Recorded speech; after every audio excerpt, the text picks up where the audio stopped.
The system is failing. We're going to have more homelessness, more unemployment, and the government has to print more money. It's a command and control economy where the government tells you everything. I just don't trust our government. And they're going to have to start printing pretty quickly. And the more they print, the less value, purchasing power the dollar has, or the loonie, or the yen, or the peso. People are talking about inflation. I think we're in depression right now, and we're going to be the biggest depression in world history. In the 1970s, that's when the world was changing. The biggest bust in the history of the world is coming up. It's pensions. They trusted the government. They trusted their pension would be there, and it's going to go bust. And that's us. We'd get crushed.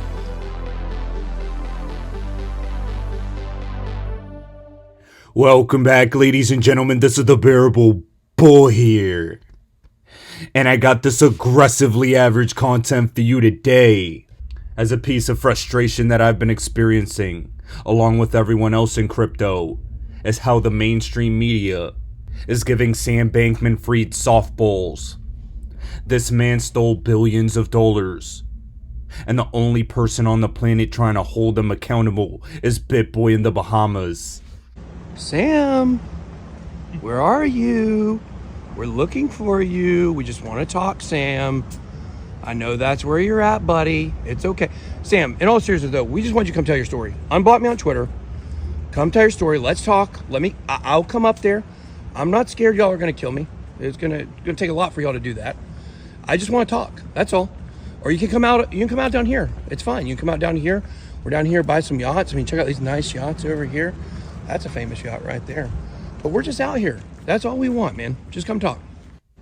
You see, ladies and gentlemen, that's what I'd like to call effective journalism right there. Well, the New York Times is running puff pieces on Sam Bankman-Fried. BitBoy just wants to ask some questions and take in some sun. Massive respect. And even Joel Katz, also known as David Schwartz, is mind-boggled. We are looking at the establishment trying to hide and suppress the magnitude of what's occurred. But the crypto community is too powerful. What you all need to understand is we make up the crypto space. And we will stand up for our right to crypto. That's why I have to remind all of you that this Ripple SEC case is so important, and I believe a settlement might actually occur at any given moment because of what was just stated by Ripple's general counsel Stu Alderati.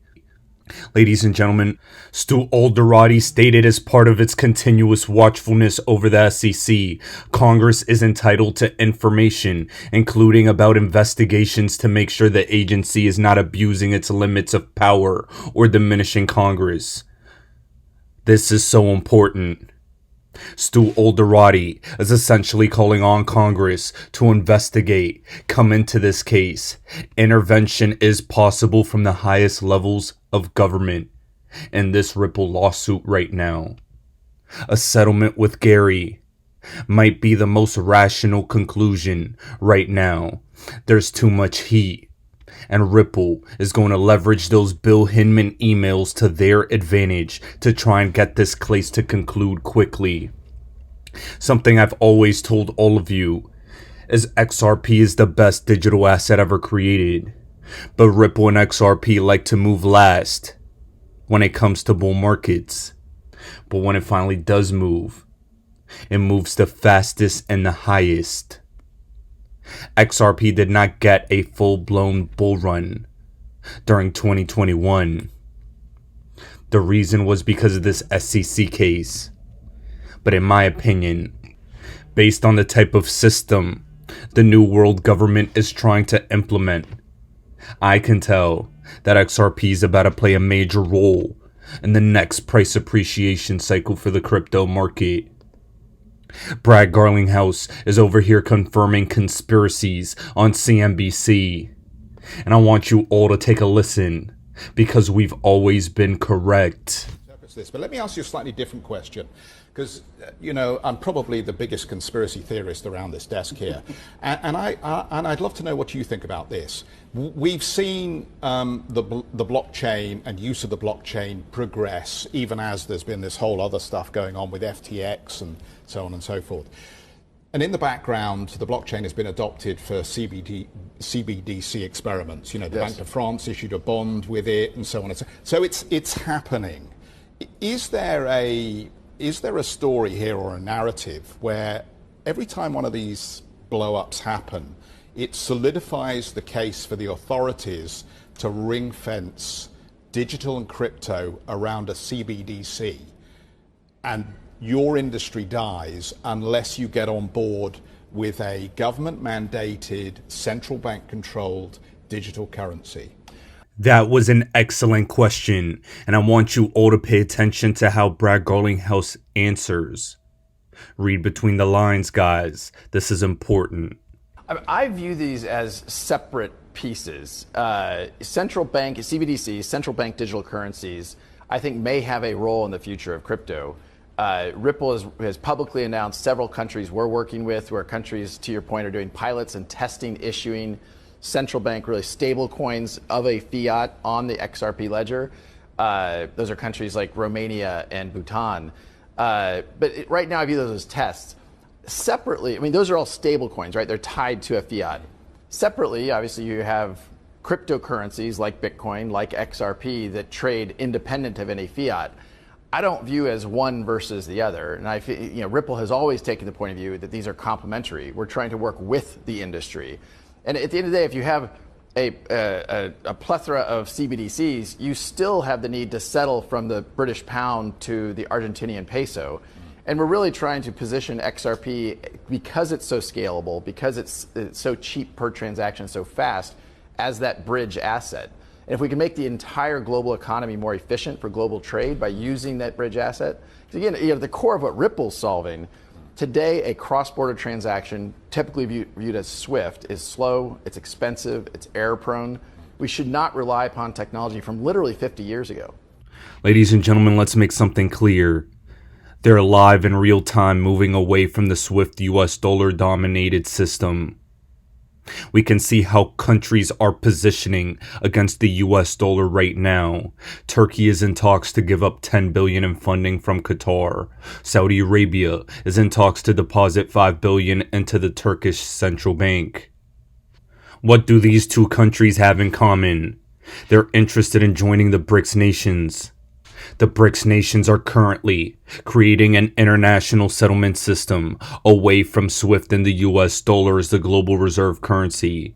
Who influences energy markets? Saudi Arabia and Qatar.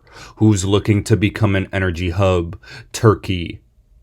Guys, what's about to happen next will be bad for the US, bad for the US economy. And we're going to see a global shift of power and a concerted effort to stop the United States in their tracks.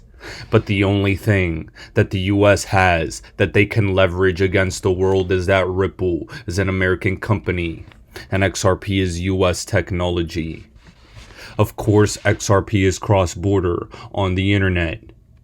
There is no jurisdiction that controls it, but you better believe that in this period in time, governments are going to get ready to leverage their resources to the best of their ability.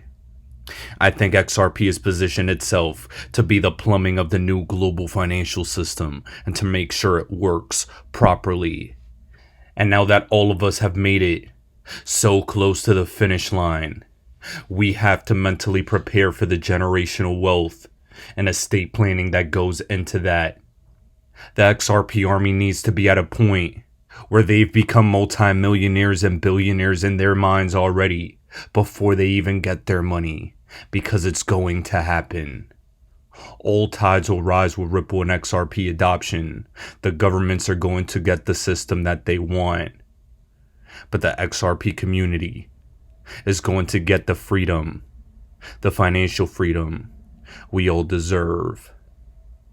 The rest of crypto, with a positive ruling from this Ripple case, will be able to move forward in a positive direction. And I'm going to leave you with the rest of that Brad Garlinghouse interview on CNBC, as it was a powerful one. Ladies and gentlemen, this is the Bearable Bull here. Thanks for tuning in. As always, I appreciate every single one of you. Now I'll be back tomorrow with another video. You hear you had a private company based in the Bahamas, and purportedly what the former CEO of FTX has represented is that FTX US is solvent. I don't know. I think there's a lot of information out there. I don't know what the truth is right now. But I think the idea that it's not regulated is overstated. The UK actually has really been a leader in crypto regulation. Countries like Singapore, Japan, the UK have led much of that. And as CZ described, what happened here, I don't think it was about crypto regulation. It was maybe fraud. Maybe, that's true in many, many industries, not specific to crypto.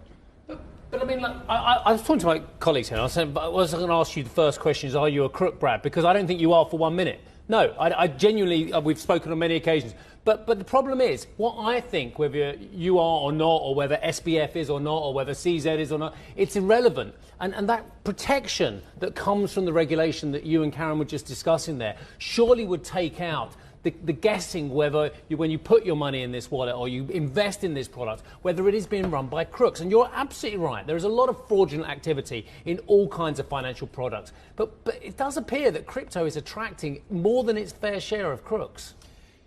I guess what I would say is, anytime you have the formative stages of an industry, it draws all kinds of interesting people, charlatans, and potentially crooks. Again, I'm taking there's some facts. And I'm not accusing anyone. I know. But you've raised it, the fraudulent activity. There is a high chance that SBF has been conducting some illegal activity. There is a chance, and I say nothing's been proven. I agree with everything you said there. Look, crypto has never just been sunshine and roses.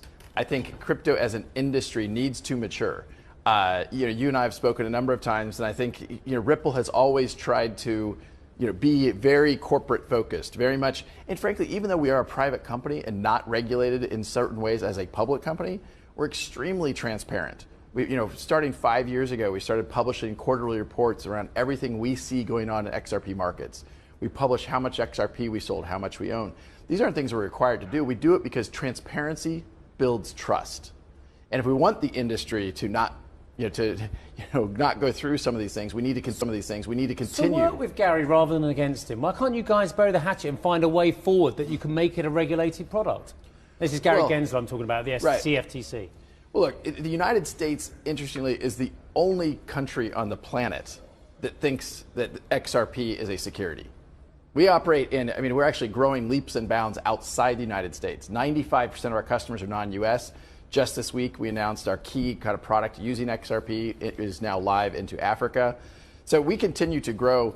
The dynamic in the United States, I think, is, really the SEC not following what the law says and trying to grab power, because the Securities and Exchange Commission can only regulate securities.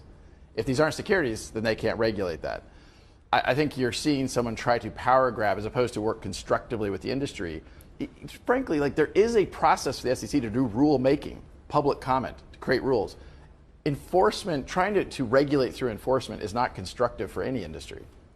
Just on that, where are we on a end of for the XRP story with the SEC? Because as you would have seen, I think you got a 10% spike in XRP on the back of speculation that it was done, it was over, and then it was perhaps dismissed as not over. So where are we on the court case? So the good news, this is all in the public courts, so it's all very transparent. Again, transparency builds trust.